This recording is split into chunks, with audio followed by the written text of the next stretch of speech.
یہ ویڈیو شروع کرنے سے پہلے میں اپنے پاکستانیوں سے کہتا ہوں کہ پلیز اس ویڈیو کو نیگیٹو مت لیجئے گا، کیونکہ یہ ویڈیو میں بڑے ہی بوجھل دل کے ساتھ بنا رہا ہوں کہ پاکستان G20 سمٹ کا ممبر کیوں نہیں ہے۔ دیکھیں، اگر کچرا ہم اپنے گھر میں پھیلا کر رکھیں گے تو محلے والوں کو گلی میں کچرا پھیلانے سے نہیں روک سکتے۔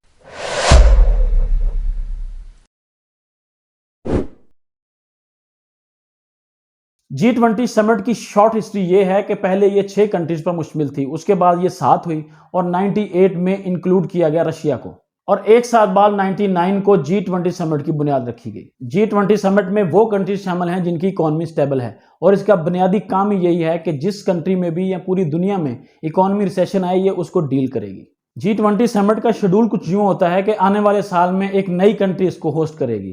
2022 میں انڈونیشیا اس کا ہوسٹ تھا، اور اب 23 میں انڈیا، نیکسٹ برازیل، اور اس کے بعد 2025 میں ساؤتھ افریقہ اس کا ہوسٹ ہوگا۔ کل ملا کے اس میں 19 کنٹریز ہیں اور 20واں یورپی یونین۔ اب یہاں سے ویڈیو کا وہ حصہ شروع ہوتا ہے کہ جس حصے کو پاکستان کی قوم کو برا نہیں منانا چاہیے۔ G20 کا یہ بھی رول ہے کہ جو کنٹری اس سمٹ کو ہوسٹ کرے گا وہ اپنی مرضی سے کچھ کنٹریز کو گیسٹ انوائٹ کر سکتا ہے، اور اس بار اس کا ہوسٹ انڈیا تھا، اور انڈیا نے 9 کنٹریز کو انوائٹ کیا گیسٹ کے طور پر: Mauritius, Netherland, Singapore, Spain, Nigeria, Bangladesh, UAE، Oman اور ایجپٹ۔ افسوس کی بات یہ ہے کہ ویئر از پاکستان؟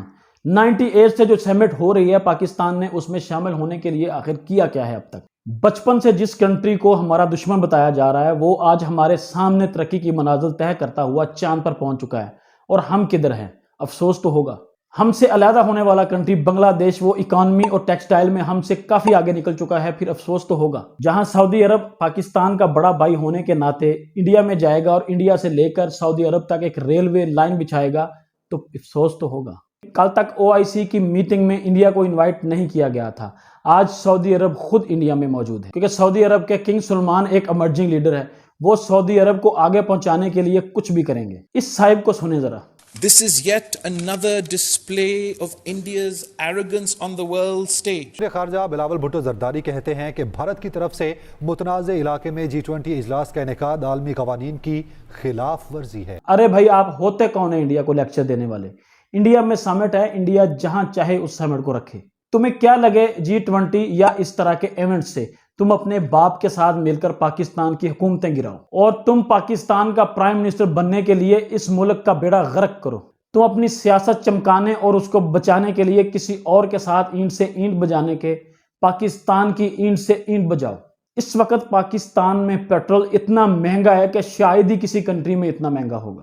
G20 جیسی سمٹ میں شامل ہونے کے لیے ایک کنٹری کو اپنی اکانومی کو سٹیبل کرنا ہوتا ہے، لا اینڈ آرڈر کی سچویشن کو سٹیبل کرنا ہوتا ہے۔ لیکن افسوس کے ساتھ کہنا پڑ رہا ہے کہ جب قیدی نمبر 804 کا وقت تھا تو اس نے بھی زیادہ تر اپنا ٹائم لڑائیوں میں ہی گزارا۔ اس کا خمیازہ خود قیدی نمبر 804 بھی بھگت رہا ہے، اور اس کے ساتھ پاکستان کی عوام بھی بھگت رہی ہے۔ اس طرح کے نام نہاد صحافی جب لیکچر دیں گے تو پاکستان کی اکانومی اور پاکستان کا یہی حال ہوگا۔ months down the road when the economy is in a problem، میں نے عمران خان کا گریبان پکڑنا ہے کہ میں نے ڈاکٹر باقر کو ڈھونڈ کے پکڑنا ہے کہ اس وقت مجھے کہا جائے گا تو باقر کر گیا، میں کیا کرتا ہوں؟ اب یہ صحافی کس کا گریبان پکڑ رہا ہے؟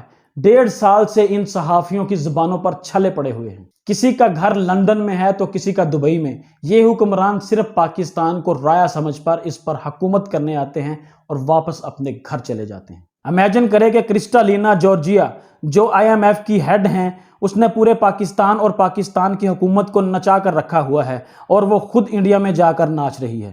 ایک چائے بیچنے والا اپنے دیش کو کہاں سے کہاں لے کر جا رہا ہے، اور ہم نے ایک پڑھے لکھے سابق پرائم منسٹر کو قیدی نمبر 804 بنا دیا ہے۔ معذرت کے ساتھ کہ انڈیا آپ کا دشمن ہے، ٹھیک ہے، اس کے ساتھ تو لڑائی بنتی ہے، اس کے علاوہ ایران کے ساتھ آپ کی نہیں بنتی، بنگلہ دیش کے ساتھ آپ کی نہیں بنتی، چائنا آپ سے ناراض ہے، افغانستان کو آپ ناراض کر رہے ہیں، رشیا کے ساتھ آپ کی نہیں بنتی، تو اگر آپ کی خطے میں اپنے ہمسایوں کے ساتھ ہی نہیں بنتی تو کس طرح اس ملک کی اکانومی اور اس ملک کے حالات کو چلانا ہے؟ آپ امریکہ کی گود میں بیٹھ کر ترقی نہیں کر سکتے، کیونکہ جو بچہ اپنے پاؤں پر چلنا نہیں سیکھتا وہ معذور ہو جاتا ہے۔